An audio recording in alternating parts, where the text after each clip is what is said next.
नमस्कार. मी आज तुम्हाला बोंबलाची पोतेंडी, आम्ही पोतेंडी बोलतो, तुम्ही काय बोलतो तुम्हाला बोलतात ते मला माहिती नाही, पण आम्ही बोंबलाची पोतेंडी बोलतो ह्याला. तर हे मी छोटेसे असे बारीक कापून बोंबील घेतलेले आहेत. हा ओला नारळ घेतलेला आहे, ही कोथिंबीर घेतलेली आहे. हे बोंबलावर टाकायला मी लिंबाचा रस लिंबू घेतलेला आहे. त्याच्यानंतर हा गरम मसाला आहे, हे मीठ आहे, हा आपला घरचा मसाला आहे, हळद घेतली आणि मिरची पावडर आहे आणि आलं लसूण मिरची कोथिंबीर याचं वाटण केलेलं आहे आणि हे तांदळाचं पीठ आणि हा कांदा.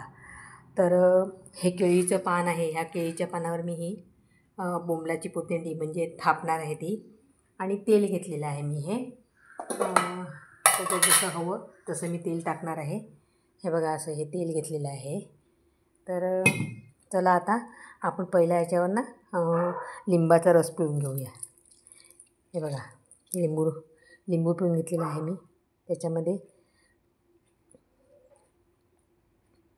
म्हणजे लिंबाने त्या सगळा बोंबलाचा उसटपणा निघून जाईल.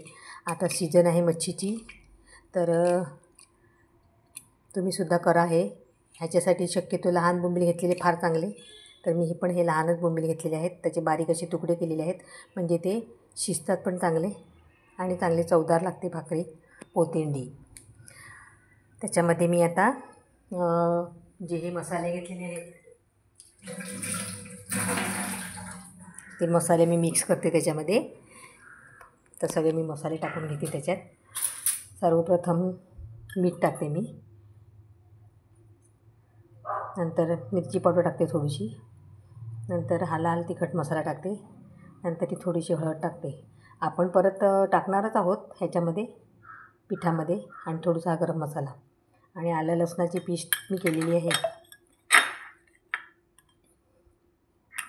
ही आलं लसणाची पेस्ट मी थोडीशी त्याच्यात टाकते.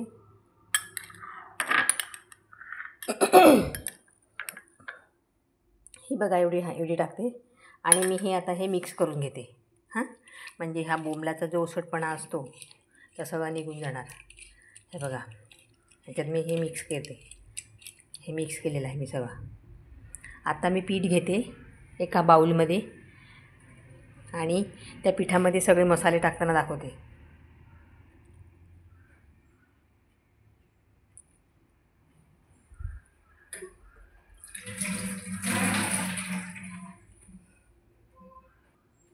हे बाऊलमध्ये मी तांदळाचं प्लेन पीठ घेतलेलं आहे, त्याच्यामध्ये हा मी नारळ टाकते, त्याच्यामध्ये मी ही कोथिंबीर टाकून घेते, त्याच्यामध्ये मी हे मीठ घेतले ते टाकते चवीनुसार, त्याच्यामध्ये हा मी गरम मसाला टाकते, त्याच्यामध्ये हा मी घरचा मसाला टाकते लाल आपला घरगुती मसाला, ही मिरची पावडर टाकते आणि ही हळद टाकते. हे बघा. आणि हा कांदा जो मी बारीक 2 मीडियम साईजचे कांदे चिरून घेतलेले आहेत बारीक, तर मी हे पण टाकते त्याच्यामध्ये. थोडंसं मी हे तेल पण टाकते. हे बघा जसं हवं तेवढं.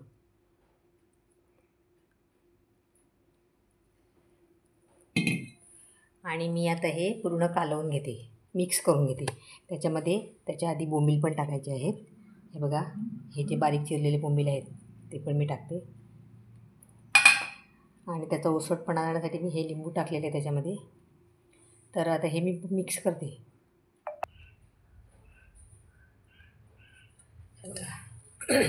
आलं लसणाचं वाटण पण टाकलेलं आहे आणि हे मी आता सगळं मिक्स करून घेते.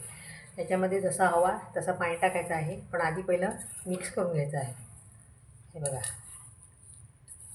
जसं आपल्याला नंतर हवा तसा पाणी टाकायचं आहे, जास्त पातळ नाही करायचं, थोडंसं जाडच ठेवायचं आहे.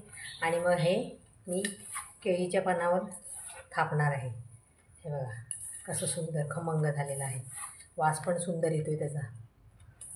आपण साहित्यच तसं टाकलेलं आहे त्याच्यामुळे वास पण खूप सुंदर येतो आहे त्याचा. हे बघा जसं हवा तेवढं पाणी टाकायचं याच्यामध्ये. आता मी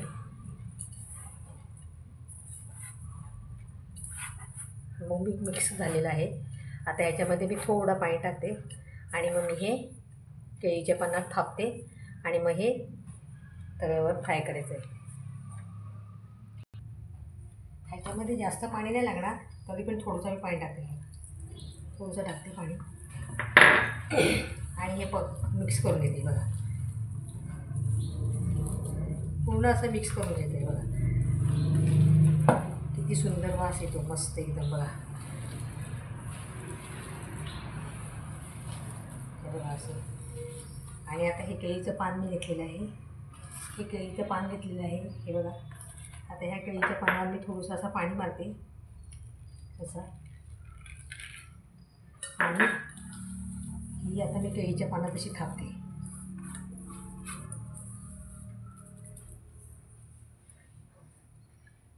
छान अशी थापायची आता ती सगळं काढून.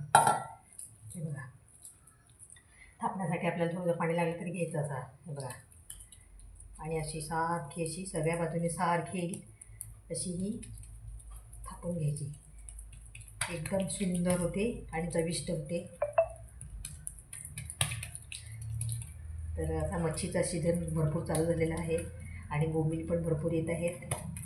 तर तुम्ही नक्की एक दिवशी मी दाखवलेली ही भाकरी पोतिंडी, आम्ही आमच्या गावच्या भाषेत आणि आमच्या गावाला ह्याला आम्ही पोतिंडी बोलतो.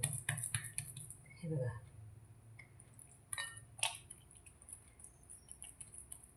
तुम्ही काय बोलतात ते मला कमेंटमध्ये सांगा. आम्ही पोतिंडी बोलतो सारखी अशी. हे बघा.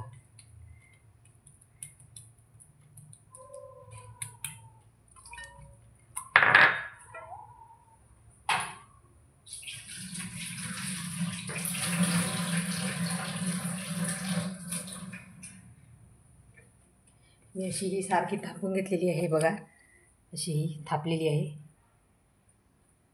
मध्ये शिजण्यासाठी मी थोडेसे असे चमचीने असे टोचे मारते. आणि हा मी तवा गरम करत ठेवलेला आहे. बघा तवा गरम करत ठेवलेला आहे. तर तव्यावरती मी आता ही भाजणार आहे. ह्याच्यावरती मी हे पान लावणार दुसरं केळीचं असं. हे बघा असं मी पान लावणार आहे केळीचं आणि अशी तव्यावर ठेवणार. अशी मी ही तव्यावर ठेवलेली आहे. ह्याच्यावर असं वजन ठेवायचं झाकण आणि त्या झाकणावरती ना वजन ठेवायचं असं. मी आता हा छोटा माझा खलबत्ता आहे तो ठेवलेला आहे. आणि गॅस एकदम मीडियममध्ये ठेवायचा. एकदम स्लो पण नाही, एकदम फास्ट पण नाही, असं मीडियममध्ये ठेवायचा गॅस. आणि ही एका साईडने पहिली शिजून घ्यायची आहे आणि नंतर दुसऱ्या साईडने पलटी करून दुसऱ्या साईडने पण शिजून घ्यायची आहे. अशी 10 ते 12 मिनटं ही शिजून घ्यायची आहे भाकरी. इतकी सुंदर आणि चविष्ट होते. तुम्ही नक्की करून बघा आणि मला कमेंटमध्ये नक्की सांगा कशी होते ती. मी तुम्हाला पूर्ण दाखवणार आहे. ह्याच्यावर मी वजन का ठेवलेलं आहे तर वजन ठेवल्याने ताटावरती ती चांगलं प्रेस होते. ताट भाकरीला पूर्ण असा प्रेस होऊन राहते आणि भाकरी शिजते चांगली. म्हणून मी हे ताट वजन ठेवलेलं आहे आणि त्याच्यावरती ताटावरती खलबत्ता ठेवलेला आहे. त्यासाठीच ठेवलेला आहे, म्हणजे त्याने प्रेस होते ती भाकरी आणि ती चांगली शिजली जाते आतमध्ये. म्हणून मी हे खलबत्ता ठेवलेला आहे. तर आता ही मी पलटी करणार आहे. हे काढते मी वजन. हे ताट पण मी काढते. आता ही पलटी करून घेते मी. पलटी केलेली आहे. बघा हे केळीचं पान पलट केलेलं आहे मी. हे बघा सुंदर भाजलेली आहे. आता परत अशी वजन ठेवून मी ताट ठेवून त्याच्यावरती वजन ठेवून मी तिथून पण शिजवून घेणार आहे. आता चांगली मीडियम गॅसवरती. दुसऱ्या बाजूने पण मी आता दाखवते तुम्हाला कशी शिजली असेल ती. आता हे मी वजन काढते, ताट पण काढते आणि मी तुम्हाला दाखवते कशी झाली बोंबलाची पोतिंडी. अरे वा किती छान. बघा खरपूस सगळ्या बाजूने भाजलेली आहे. सुंदर अगदी. बघा ह्याला तुम्ही तुकडेसुद्धा पाडू शकता किंवा अशीसुद्धा तोडून खाऊ शकता. तर सुरीने तुकडे पण तुम्हाला पाडता येतील जर पाडायचे असेल तर खाताना. सुंदर शिजलेली आहे बघा तुम्ही. तर अशी तुम्हाला तुकडे पण पाडता येतील. हे बघा असे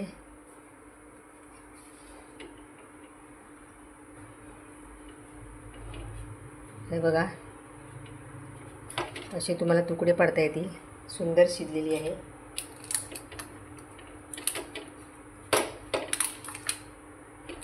म्हणजे खायला पण चांगली अशी.